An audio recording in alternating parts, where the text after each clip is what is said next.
में हम बात करने वाले हैं कंप्लीट एडमिशन प्रोसेस। अगर आपको एमबीए में एडमिशन लेना है तो कैसे स्टार्ट होगा और कैसे आप अपना एडमिशन प्रोसेस कंप्लीट करेंगे, वो सारी स्टेप्स को हम डिस्कस करने वाले हैं।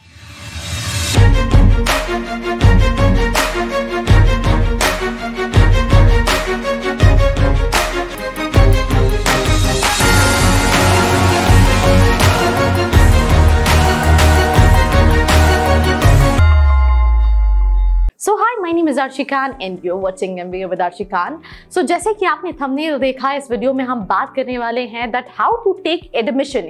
क्या क्या प्रोसेस होते हैं जब आप MBA के लिए एडमिशन देख रहे होते हो, कॉलेजेस को देख रहे होते हो। तो सबसे पहली चीज़ कि आपने हो सकता है अपने ग्रेजुएशन में, BCom में, BBA में, इंजीनियरिंग में एडमिशन लिया हो, डायरेक्ट एडमिशन लिया हो, या फिर आपके एंट्रेंस एग्जाम के बेसिस पे लिया हो, इन बेसिस पे एडमिशन लिया हो। बट MBA में एडमिशन का जो प्रोसेस होता है वो ऑल टोटल अलग होता है। अब ऑल टोटल अलग क्यों होता है, ऐसे क्या डिफरेंसेस हैं इस एडमिशन प्रोसेस में? तो इसमें सबसे पहला वर्टिकल है that is entrance exam, right? CAT, XAT, CMAT, NMAT, MAT, SNAP, right? IAFT, SRCC, GBO, ऐसे बहुत सारे एग्जाम्स होते हैं। तो कोई एक एग्जाम देना तो कंपलसरी है। अगर आपको Tier 1 कॉलेज चाहिए तो कैट ज़रूरी है, और अगर आपको Tier 2 भी चलेंगे तो उस केस में भी कोई ना कोई entrance exam is something which is compulsory. So आप अभी कैट की डेट है, आप उसके लिए अप्लाई कर सकते हो। आप ये वीडियो अगर बाद में देख रहे हो तो उस पॉइंट ऑफ टाइम पे भी कई सारे एग्जाम्स ऐसे हैं जो दिसंबर में, जनवरी में उनके एप्लीकेशंस भी होते हैं। तो आप कोई सा भी एंट्रेंस एग्जाम एक आपको देना बनता है। आप जब एंट्रेंस एग्जाम आप दे देते हो, जैसे हमारे पास अभी भी बहुत सारी क्वेरीज आती हैं जब स्टूडेंट पूछता है मैम मैं कौन से कॉलेजेस के लिए अप्लाई करूं, प्लीज सजेस्ट मी कॉलेजेस।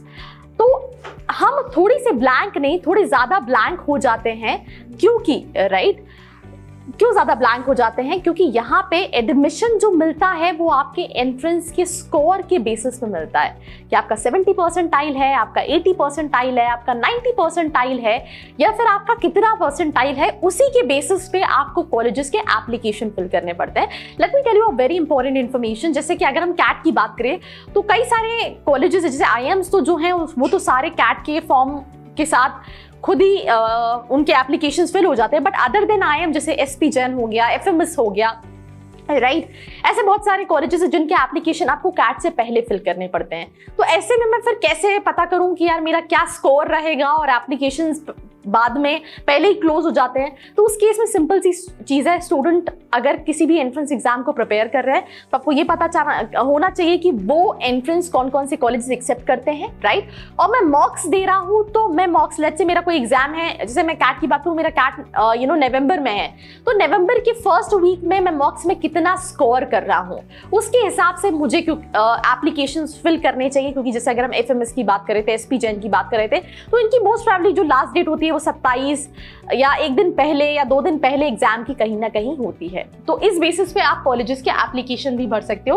और अगर आप Tier 2 कॉलेजेस की बात करें, लेट्स से आप एक्सपेक्ट कर रहे हो 70-80 परसेंटाइल, तो उसमें मेजॉरिटी ऑफ कॉलेजेस के एप्लीकेशन का कोई डेडलाइन नहीं होता है, वो आप कभी भी फिल कर सकते हो। तो सिंपल सी चीज़ है यार, एप्लीकेशन फॉर्म फिल किया, एंट्रेंस एग्जाम दिया, देन उसके मार्क्स की बेसिस पे मैंने डिसाइड किया कि यार मेरा बहुत अच्छा स्कोर आ रहा है तो मुझे पहले से एप्लीकेशन फिल करने, राइट? वो भी जब आपके एग्जाम से कुछ दिन पहले जो आप मॉक्स दे रहे हो उसके बेसिस पे। और अगर आप कम एक्सपेक्ट कर रहे हो तो उस केस में तो सारे ही एप्लीकेशंस कहीं ना कहीं ओपन रहते हैं।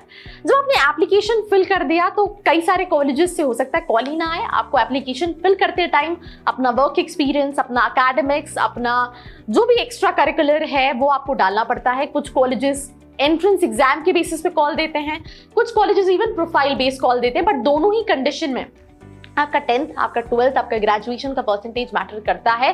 बिकॉज MBA एक ऐसा कोर्स है जहां पे आपकी प्रोफाइल को एक बहुत बड़ा वेटेज दिया जाता है, right from Tier 1 colleges to even lower level colleges, and that is something what you need to understand like really. या so moving to the third thing कि जब आपने ऑलरेडी अप्लाई कर दिया है तो या तो आपको कॉल आएगा, अगर कोई बहुत अच्छा कॉलेज है, या तो हो सकता है कॉल ही ना आए।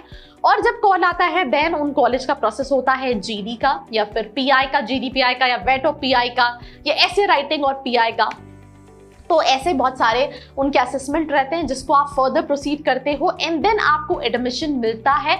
जिसमें आपको एक टोकन अमाउंट पे करना पड़ता है और उस सीट को रिजर्व करना पड़ता है, और वो सीट को आप रिफंड भी ले सकते हो, अमाउंट का रिफंड भी ले सकते हो। IICT का एक नॉर्म रहता है, बिकॉज एडमिशन जो है वो यूजुअली दिसंबर से स्टार्ट हो जाते हैं, और आप जुलाई अगस्त इस साल तो अगस्त तक बच्चा रिफंड ले सकता था ड्यू टू कोविड, वरना लेट्स से 1 जुलाई से क्लासेस स्टार्ट हो रही हैं, राइट, तो उससे पहले वाले मंथ तक आप इवन रिफंड ले सकते हो कि लेट्स से आपको उससे और अच्छा कॉलेज मिल गया या आप और ऑप्शंस को एक्सप्लोर कर रहे हो। MBA में एक स्टूडेंट कम से कम 4-5 कॉलेजेस के लिए अप्लाई करता है, मैंने कम बताया है। मेरे पास ऐसे स्टूडेंट्स भी आते हैं जिन्होंने 15-15, 20-20 कॉलेजेस फिल कर रखे हैं। वो ये नहीं पूछते हैं कि मैम मुझे इनमें से कौन सा कॉलेज चाहिए, वो मुझसे ये पूछते हैं कि और कौन से कॉलेजेस को अप्लाई करूं। तो let me tell you one important, अगर आप भी उन्हीं में से हैं, कंफ्यूज है कौन से कॉलेजेस को टारगेट करना है, नीचे एक प्रोफाइल एनालिसिस फॉर्म दिया है जिसको फिल करके आप डिटेल्स ले सकते हैं। अपार्ट फ्रॉम इट सिंपल सी चीज़, अगर आप मुझसे कनेक्ट होना चाहते हैं तो मेरे सोशल मीडिया हैंडल्स का लिंक भी डिस्क्रिप्शन में दिया हुआ है, जिस पे जाके आप मुझे फॉलो कर सकते हैं,